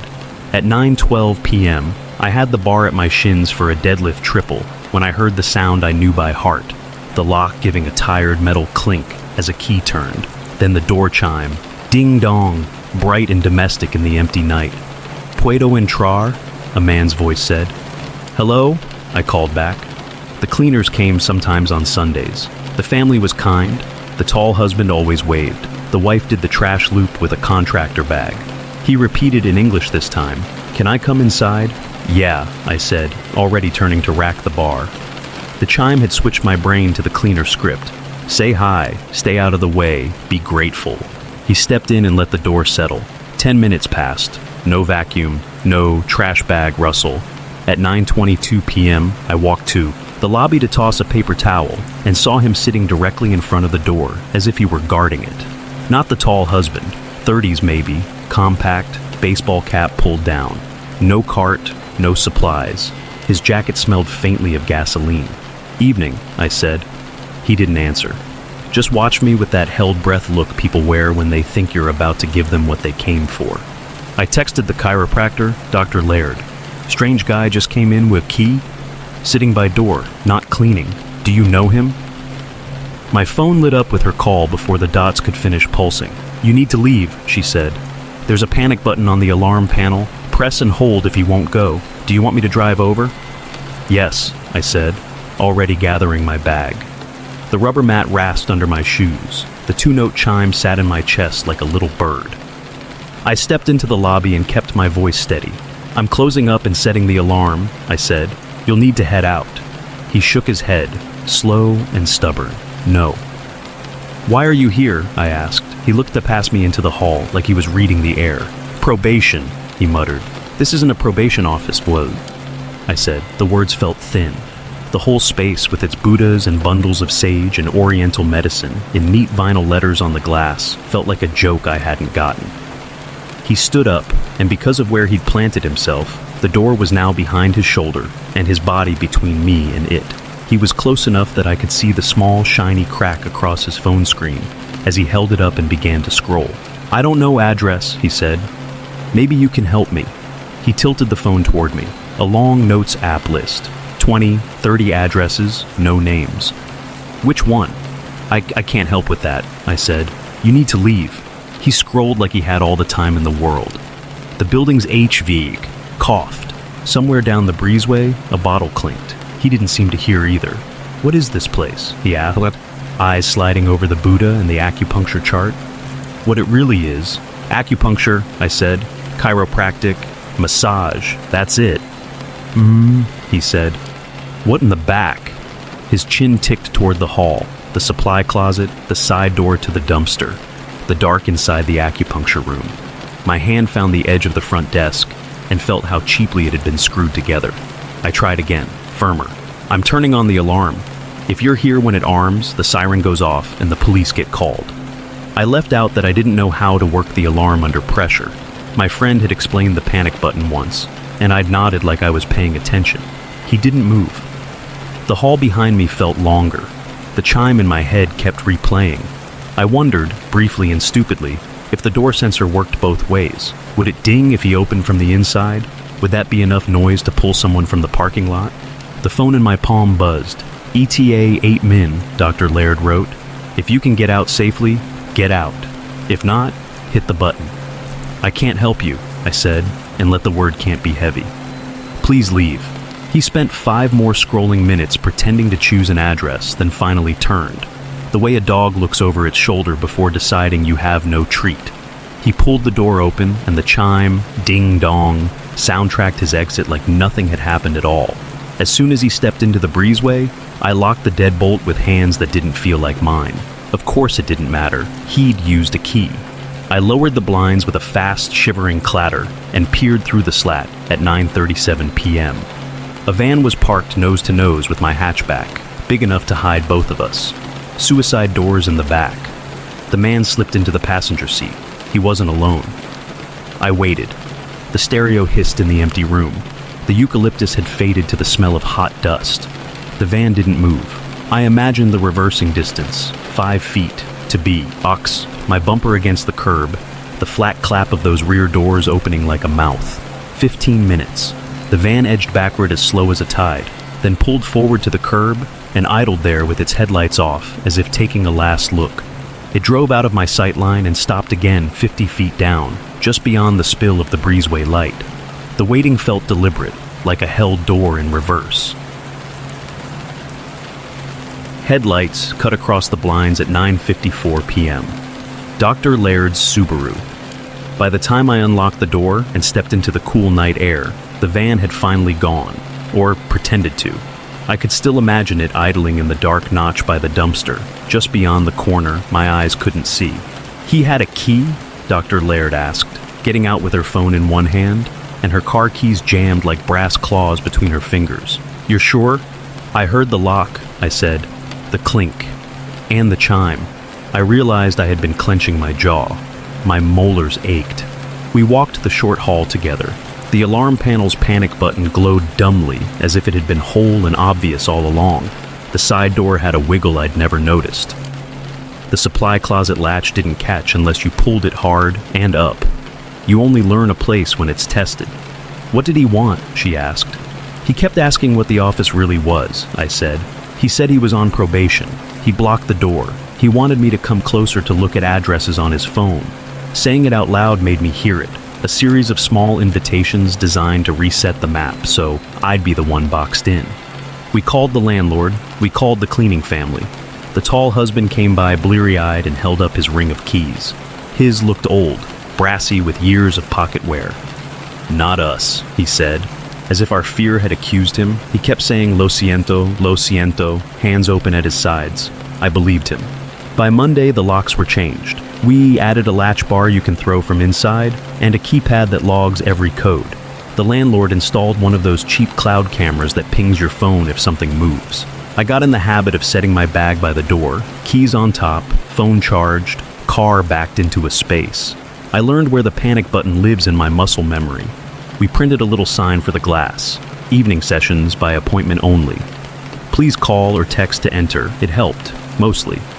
But the thing that stuck wasn't the van or the man. It was the sound of a key that wasn't ours turning our lock like it had rented the right. That distinct clink preceding the cheery ding-dong.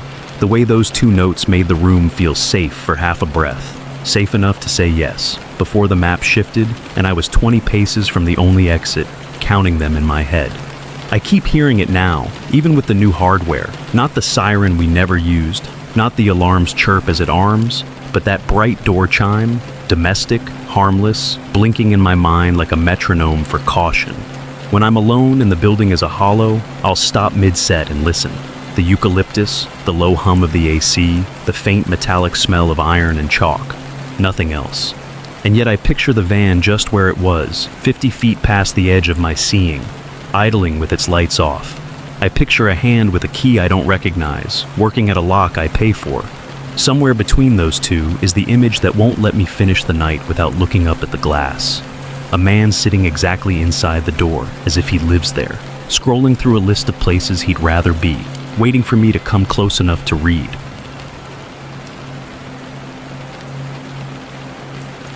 I was 22 and 4 months into the late shift at a roadside shop in Marlow Ridge. On paper, it was easy. Sweep at 10:30 p.m., mop at 11 and count till at 11:45, lock at 12:05. By 8 o'clock p.m., the rush was a trickle, and the store was mostly compressors humming and the open sign buzzing in its red loop. The layout was simple. Register island dead center facing the glass doors. A shoulder-high window to my right that looked straight onto pump 3. A side hall to the stockroom sink and the employee door. A short hill out front down to the 2-lane. Across the street, the Blue Hen fried chicken place with its big lit rooster.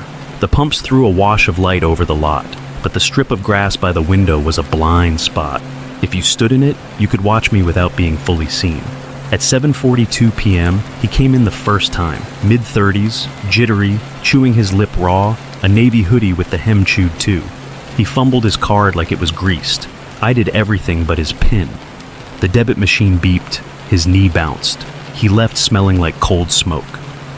At 11:06 p.m., with the bleach smell from the back sink just starting to creep into the front, the bell pinged and he came back. He walked straight to the counter. "Lighter," he said. I held one up. He shook his head. "No money." "Can't," I said. He stared a long second and walked out. The next customer, man in a brown jacket, chuckled. "People will ask anything," he said. "Be safe." I watched him head to pump 2. When I turned to move a crate, the lighter man was at my back, silent, too close. He didn't speak. He just watched me sweep. His eyes were the color of used motor oil. I went to the back and ran the tap until the mop bucket sloshed warm and smelled like a swimming pool.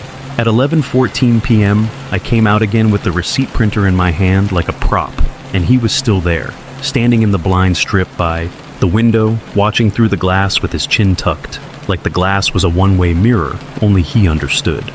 I took the receipt roll out to the man at pump 2. "Are you in a rush?" I asked. "He's still here." "I'm not leaving," he said. He lifted his chin toward the window, where the hoodie shape was a smudge in the reflection. "I'll hang." Inside, the fluorescence sang. Every door ping sounded louder. At 11:19 p.m., an older woman came in. "Be careful," I whispered, nodding toward the glass. She peered, stiffened. "Worry about yourself," she hissed back. She bought milk and left quickly, the bell yelping after her.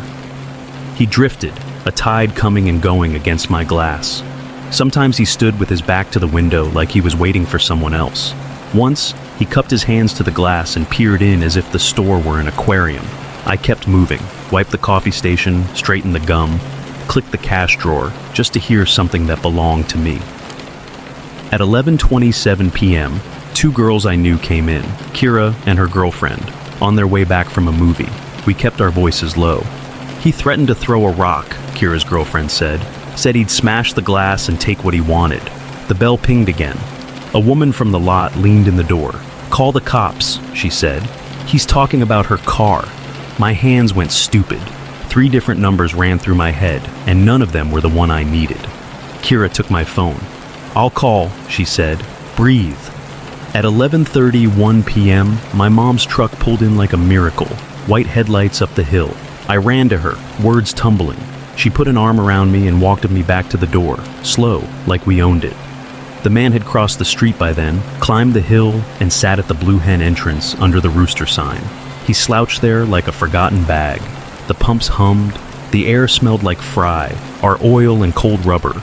At 11:36 p.m., the patrol car's lights washed the glass blue-red-blue. The officer talked to the man from pump 2, then to me, then to Kira. "He tried your car," the man at the pump said. "Jimmied your handle. I told him to move along." "Did he have a rock?" the cop asked. "He had his hands," Kira said. Across the street, the officer approached him. There was a short argument, a perfunctory pat-down, another argument. At 11:48 p.m., they put him in the back of the cruiser. He smiled through the window, but it wasn't at me or anyone. It was a smile like half his face had gone numb. I finished my sweep. The mop water had gone cool. The bleach smell stuck to my sleeves. At 12:03 a.m., I counted the drawer twice because my hands were still buzzing. Mom waited on a stool by the coffee machines. The man from pump 2 gave me a little salute through the glass before he drove. The next day, the manager taped a sign under the register. "No cash kept overnight." He told me to hit the alarm button earlier if I felt a vibe. He promised to ask corporate for a second closer on weekends. He meant well. The window stayed where it was, shoulder high and perfect, like always.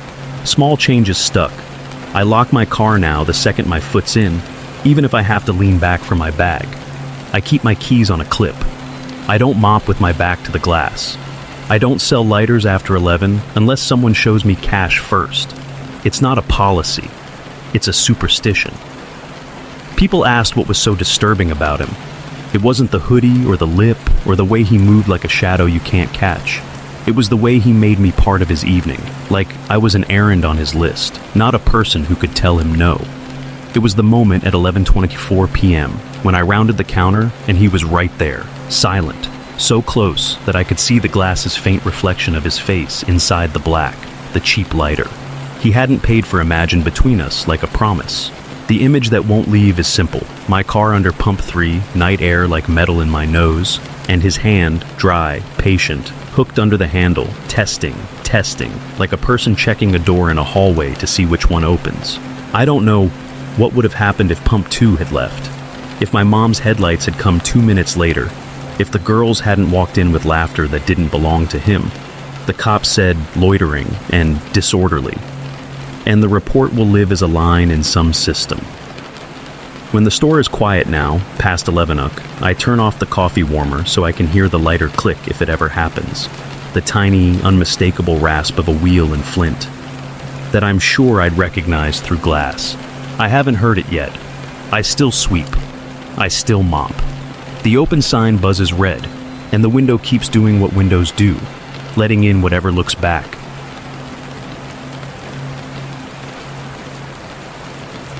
I was 15 and thought I was hard to scare.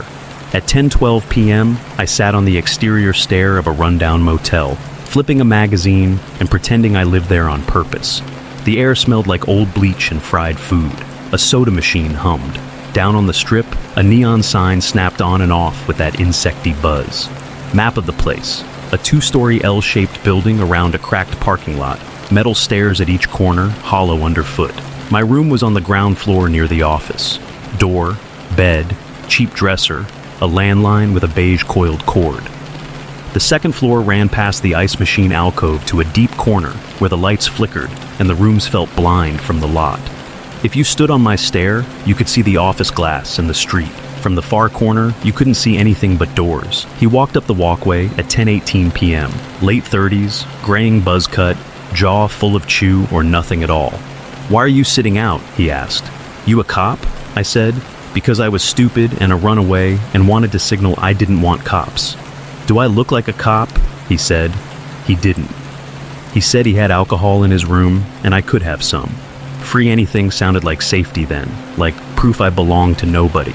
At 10:29 p.m., I followed him up the stairs toward the corner where the lights were dim and the air smelled different, like wet carpet and cigarettes that never left. Inside, curtains drawn even though the sun was long gone. The AC unit rattling, a TV on mute with a game show host grinning at no one. He locked the door. We drank harsh, sweet something from plastic cups. He asked my name. I gave him a fake one like it was the same as armor. At 10:51 p.m., I asked some dumb question about his age or his job, and he pulled his wallet like he wanted to be impressive. The license slid out under the lamp. The word was in red, under his name. Offender My Stove. Mock went cold in a clean, almost refreshing way, like standing in front of an open freezer. "What does that mean?" I asked, still trying to keep it in the lane where you pretend everything is normal. "What do you think it means?" he said. The AC clacked and veered into a higher rattle. On the TV, a studio audience clapped silently. I put my cup down and said, "I gotta grab something from my room. Be right back." He searched my face like he was grading a test. "You'll come right back." "Of course," I said. "I want to keep drinking."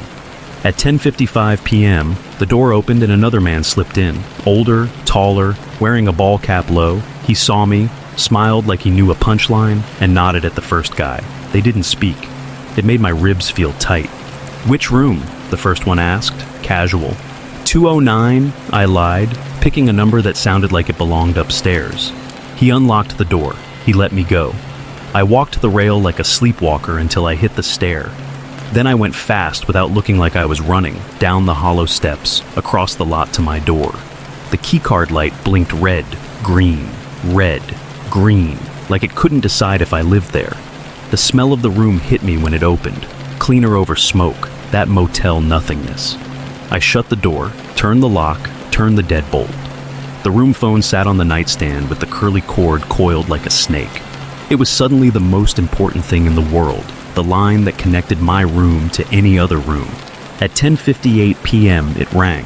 I picked it up because at 15 you still treat phones like rules. "Hello?" "Why did you lie to me?" his voice said, mild, as if we were talking about a homework answer. "You lied about your room number. I watched you go into your room." My skin went hot and then cold. "I forgot," I said. It slipped my mind. "Come back up," he said. "We'll keep hanging out." "I'll be right up," I said, and I hung up and pulled the phone cord out of the wall. The dial tone died mid-whine. I curled on the bed with my shoes still on and my magazine under my cheek like it could hide me. The AC rattled. Cars hissed by on wet asphalt. Someone banged a door 2 rooms down. I watched the line of light under the door and the red LED on the TV and the phone with its dead cord, and I counted. At 11:12 p.m., the office door chimed and someone laughed out by the soda machine. At 11:31 p.m., a siren wailed somewhere far off and then Dopplered away. I waited for a knock that didn't come.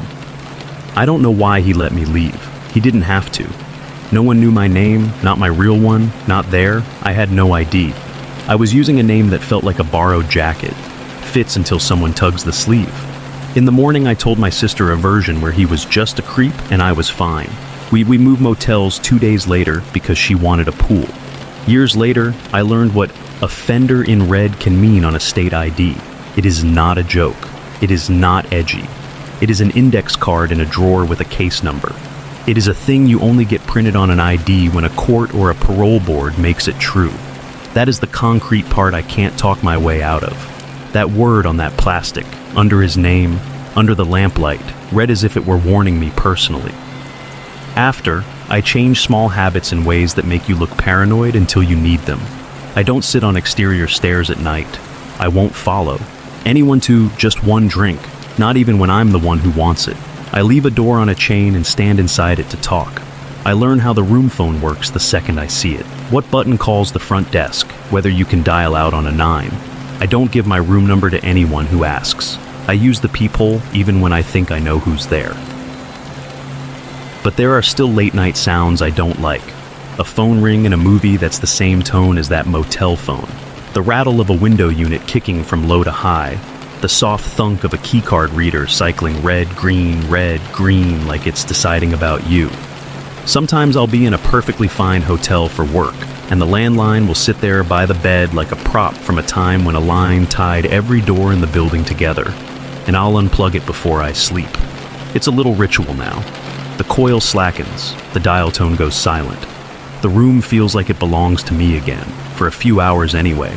I can still hear him saying, "You'll come right back," like it was a joke we both understood. I can still feel the way the metal stairs sounded under my shoes, hollow, echoing, like drums. I can still see the second man's smile that didn't need words. The night left me alone that time. That's not the same thing as safe. I don't know what would have happened if I'd given him the real room number, or if I'd hesitated at the door, or if the phone ring had pulled me back up those stairs like a rope.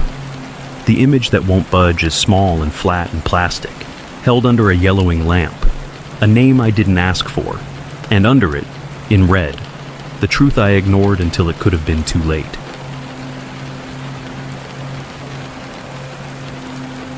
I was 11 and always whining about the walk. At 4:18 p.m., my mom and I cut across the estate toward her boyfriend's flat on King Street, breath puffing in the cold. We passed a bus stop, cracked plastic bench, timetable clouded with fingerprints, plexiglass smeared with old tape. An older man stood there with jet black hair and a grin that showed spaces where teeth should have been. He lifted that grin when our eyes met. My mum didn't clock him. I did. The route was rote, footpath, alley, then the concrete stair up to Dan's flat. Inside, the place smelled like fryer grease and laundry powder. Dan handed me a green PS2 controller and Resident Evil 4. The TV buzzed. I ate a cheeseburger. Laugh track from a friend's rerun leaked out of the kitchen while Mum and Dan talked. For a couple of hours, I forgot the bus stop smile. Map, so you can picture it. Dan's building sits on a corner. Down the stairs and left is a narrow lane to a tiny corner shop. Bell on the door, 2 tight aisles, counter dead ahead. The right-hand aisle holds bread and milk closest to the door, crisps and sweets farther back. Then a blind L bend by the drinks fridge. If you stand at the crisps, you're out of the clerk's line of sight. The bell is loud, but the radio is louder. The front window shows only the pavement for a meter or two before the angle hides you.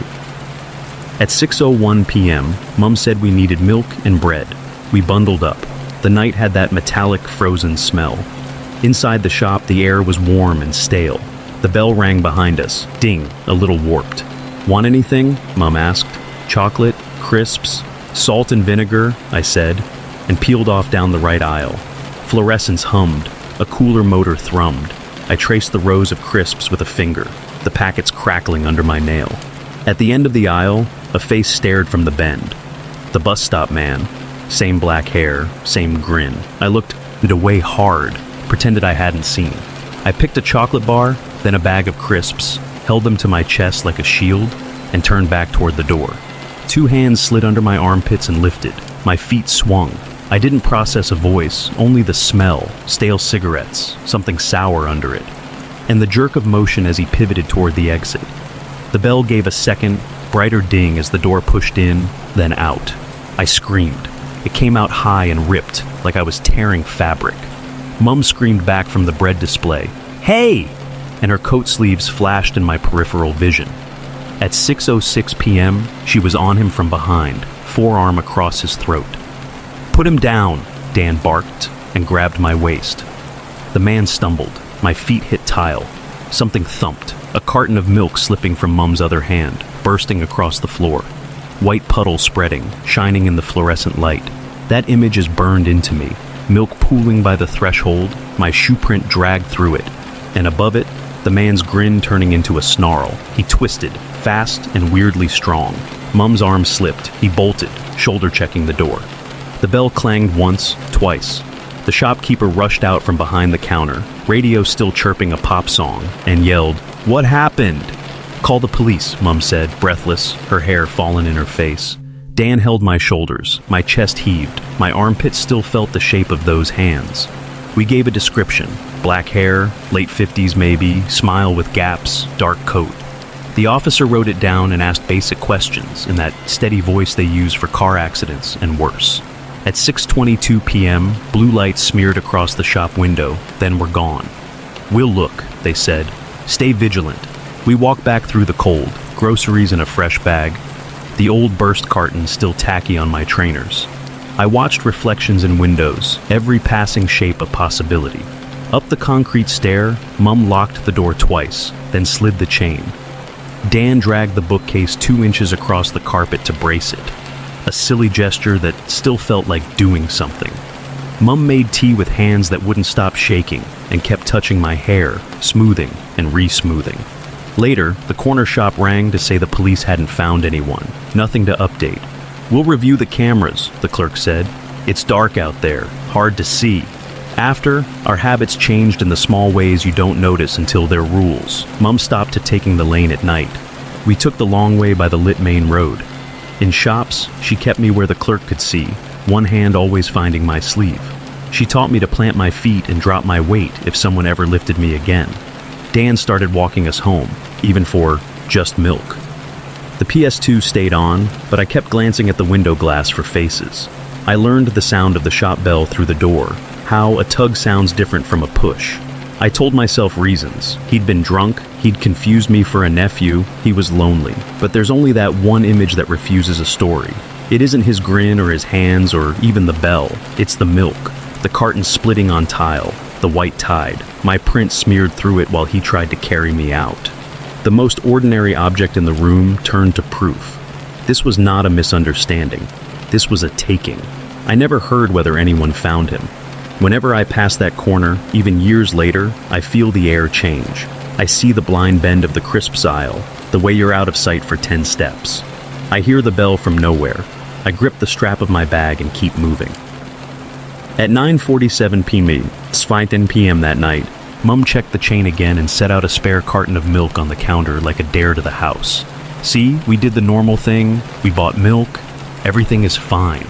I lay awake and watched the orange streetlight wobble on the ceiling and thought about how fast hands can slide under your arms, how light you are when someone else decides to carry you.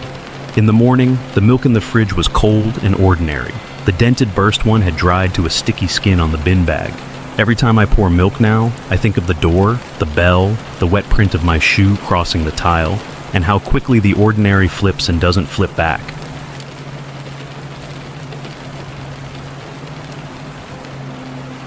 I was 14 when the sirens were still just background noise, tests that cut across the island a few times a year. Today's drill dragged up the one I can't forget. It was a Thursday, 4:27 p.m., and I was at the old campus up in the hills, where the wind smells like eucalyptus and the fog shows up early. Our main school buildings were under renovation, so the after-school art crowd got turned loose on the condemned annex. 2 squat blocks slated for demolition, siren horns bolted to their roofs. We'd been told, paint whatever, keep out of the taped rooms. Map of the space. From the courtyard you stepped into Building B through a double door with one working hinge. A short foyer led to a central stair. Up the stairs, a landing with a long corridor right, classrooms like teeth. Down the corridor, a fire door opened to a breezeway where you could see the siren tower on Building A. If you were at the landing, you could see the front doors and hear the courtyard. If you went past the corner into the side hall, you were out of sight from everything. I'd been trying all semester to hang with the older alt kids, ripped black jeans, eyeliner, too much Cure on tinny Bluetooth speakers. At 4:31, the first test tone sounded, a low yawn. "Perfect," someone said. "Apocalypse vibes." We rolled more paint on cinder block. The place stank of latex and thinner. My hands were cold and tacky. The roller squeaked on rough wall. 2 boys floated around that scene like gnats. I'll change their names. Jax, who was my age and always too close, and Theo, taller, older, with a clowning act that felt off even when everyone laughed. Jax followed me in hallways, sniffed my hair like it was a bit, said things that made people wince and then grin because they didn't want to be the one who didn't get the joke. Theo was his shadow, loud, then suddenly very quiet, always watching. At 4-4, I set my row, layer in a tray and told Mira, an older girl who actually had my back, I was running downstairs to wash the brush. The second siren pulse rose, the kind that gets in your teeth and makes your ribs buzz. The foyer and first floor were empty, afternoon light going flat gray through dusty glass. I could see the courtyard doors. I could see outside if I kept walking. I didn't make it to the exit. A hand clamped over my mouth, pulling me sideways into the side hall, where the stairwell wall blocked any view from the doors. It happened so fast the world tilted. My shoulder hit brick. Cold grit pressed the back of my neck. Breath left my chest like it had been stolen. When the siren peaked, it swallowed the sound of my body against the wall. Theo. Up close, he smelled like old hoodie and cheap coffee. He was taller than I remembered. He didn't say anything. He just stared, pupils blown, mouth a thin line. The siren wound down for one long second of quiet. My brain gave me the easy lines first. "You scared me," I said, voice papery under his hand. "Put me down." He didn't. The siren rose again, clean and mechanical. It filled the hallway until there was no other sound. His fingers pressed harder against my face. He lifted me an inch, enough to make my shoes slide on gritty tile. My legs decided they didn't belong to me. I tried to make it nothing. I tried to make it a joke he'd stop telling if I played along. I laughed.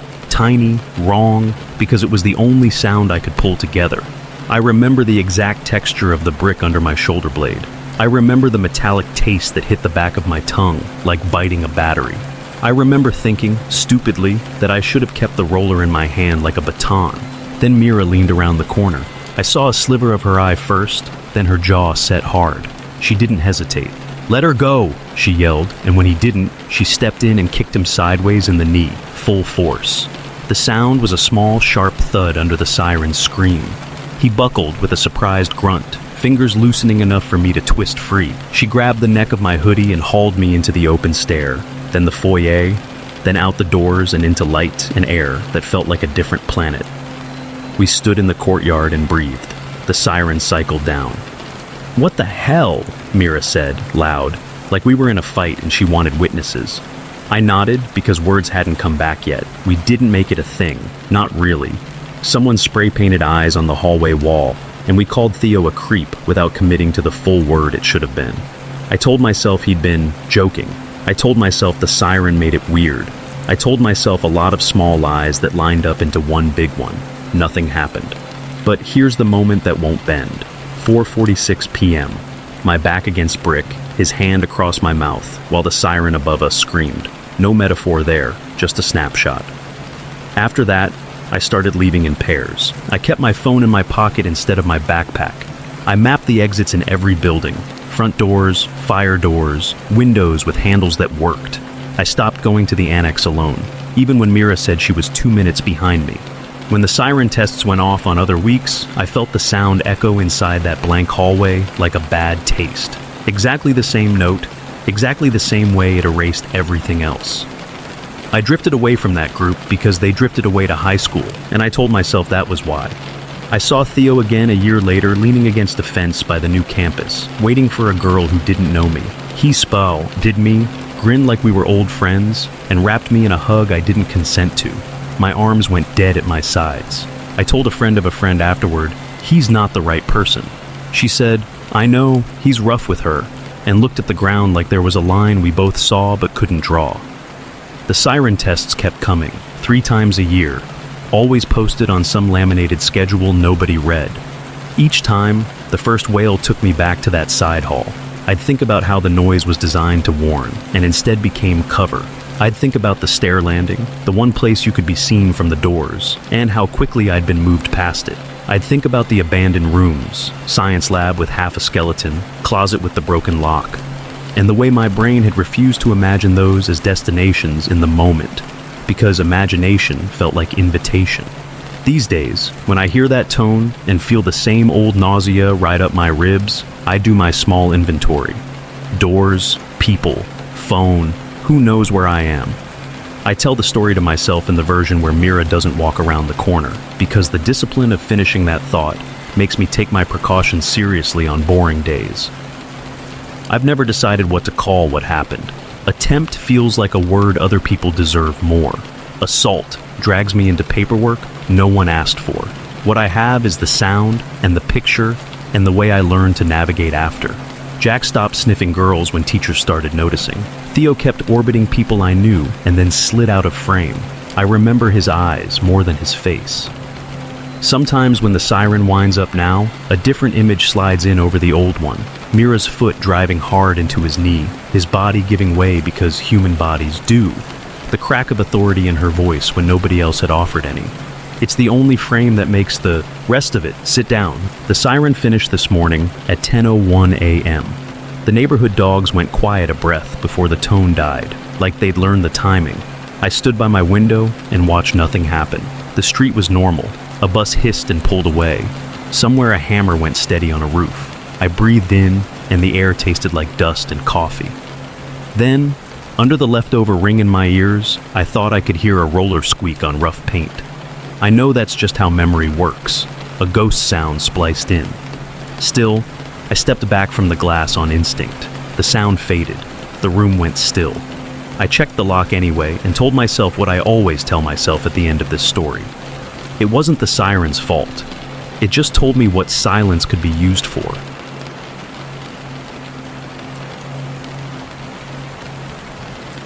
I was 7, and by then the neighborhood had taught me not to make a fuss.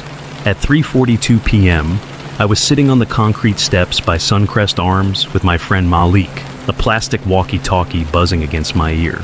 His older brother Theo sometimes made up space pirate games for us, but he wasn't around. It was just me and Malik and the click-hiss static as we tested how far the radios could reach. Here's the map. My mom and I lived in an upstairs-downstairs duplex that looked like a big house someone had cut in half. A narrow exterior stair climbed the left side to our door. Out back, a lean-to shed slouched against a chain-link fence. To the west, 25 feet of wood chips and scrub separated the duplex from Suncrest's first row of units. The courtyard at Suncrest was a U, our steps at the base, Malik's door to the right arm of the U, and a long ribbon of windows on the left. From the spot where we sat, you could see 3 doors, 6 windows, and the asphalt strip to the street. Stand on those steps, and you'd be visible to anyone looking from behind glass. I noticed him at 3:58 p.m. An old man in a round-tinted pair of glasses and a short, ridiculous top hat. He'd been a face in a window before, a shape you learn to ignore, but now the window went dark, and the hinges somewhere squealed, and the smell of cigarettes floated out as he opened his door. "Hello, boys," he said. His smile showed too many gaps. "I've got a room full of collectibles. Dragons, knights, real old ones."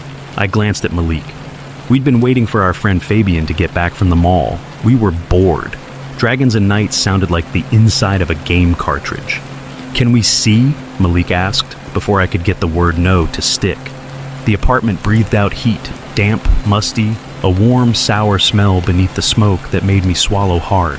There was a hum I couldn't place, some appliance, with a tired motor somewhere deeper in. He waved us in with one hand and shut the door only to the angle where light made a sliver. "Just through here," he said, and led us past a sagging sofa toward shelves stuffed with figurines. Chipped porcelain riders on rearing horses, a dragon with glitter in its paint, a knight missing his sword. It should have been cool. It wasn't. The figures were dusty, the shelves sticky. I kept my walkie-talkie in my palm, the antenna tapping my wrist. "It's hot," I said. My dad taught me to narrate the obvious when I was scared. "Kitchen's hotter," he said, and chuckled. "Could use a hand with dishes. Be a gentleman, eh?" It was 4:07 p.m. He stepped behind me as the walkie on my belt let out a sudden burst of static, Malik testing the other channel, and that hum swelled. I could see the kitchen from where I stood. A leaning stack of plates, a sink full of gray water, the counter alive. Cockroaches moved in a ripple along the backsplash, then dove into a crack when they felt our shadows. I took a step back. "No, thank you," I said. "Come on, help a poor old man," he said, and I felt his chest at my shoulder as he shifted. His hand went to the door. Dad had run kidnapping drills with me the way other dads taught free throws. He wasn't military, just a line cook with a stubborn streak. But he'd shown me the heel of the palm to the nose and the way to wedge a foot. I put my sneaker in the jam before the latch could catch. The rubber squeaked. The air smelled like wet bread and ash. "Really? No," I said. My voice came out thin. He pressed. The door pressed harder. His glasses were close enough that I could see a scratch across one lens. I thought about the bottom of his nose. I thought about how soft his skin might be. Across the room, Malik had gone quiet, eyes on a shelf. The walkie-talkie in his hand clicked once, twice. Useless. "We gotta go," he said, too loud. Then from outside, a voice, his mother, ripped through the courtyard. "Malik!" He jumped. We both did. "Crap," he said, small. "I gotta go." The man's hand tightened on the knob. For a blink, I saw the plan. Shut the door, make this small room a little smaller, talk me into one more minute. Malik didn't wait. He shoved the door with both hands. It banged the man's knuckles. The glasses slipped down his nose. He stumbled. I did not think. I ran. The hallway was narrow and smelled like damp laundry. Outside, the air slapped cold and clean. Malik took the stairs two at a time, his mother's voice a metronome of fury. I slid sideways through the gap and didn't stop until I hit the wood chips, then the curb, then the bottom of our own steps where I bent over and pretended to tie my shoe. My hands shook. The walkie-talkie crackled. I pretended I was tying them because I didn't want to face what had almost happened upstairs in the hum. Back then, I told myself a story that made sense to a 7-year-old. He was lonely, he liked nights and wanted to show them off. He needed help because his hands shook. He had asked, and I had said no, and the world had listened. I did tell my mom that I'd gone inside a neighbor's apartment. I told her it smelled bad. I did not tell her that I'd wedged my foot in a door while a grown man pressed down, that roaches scattered like a fringe when the light moved over the sink. If I told her everything, maybe I'd never be allowed to cross the courtyard to see Fabian, and at 7, the idea of losing a friend felt heavier than a specific fear. It didn't stop my body from changing the rules. For a while, I looped the long way around Suncrest instead of cutting past that window. I kept my walkie-talkie on the shelf by the door like a talisman. I learned what wet paint mixed with damp drywall smells like, and how fast I can move with one foot in a door. When Gabriel, the Theo of our block, whose games were all imagination and no harm, asked where I'd been, I said, home, and didn't look toward the unit with the hum. The irrefutable thing is not his face, or even his hand on the knob. It's small and ordinary. My sneaker, the white one with the red stripe, wedged in the jam. His spotted fingers on the brass above it, the rubber compressed, the leather scuffed, the door pressing like a slow-moving machine. Behind me, the kitchen shimmered with insect movement, like a fur you only notice when it breathes. Nobody called the police. Nobody knocked on his door to ask why his apartment smelled like a warm basement where something had gone wrong. A month later, I watched from the steps as paramedics carried someone down Suncrest's other stairway, wrapped to the chin in a blanket. Not him. An old woman from 2 doors over. The man in the top hat stood in his window and watched like anyone else. Years later, after we moved across town, I still looped wide around ground floor windows. I kept the habit of narrating the obvious. It's hot in here, the door's heavy, I can't help right now. I learned to say, no thank you, in a tone that was a doorstop by itself.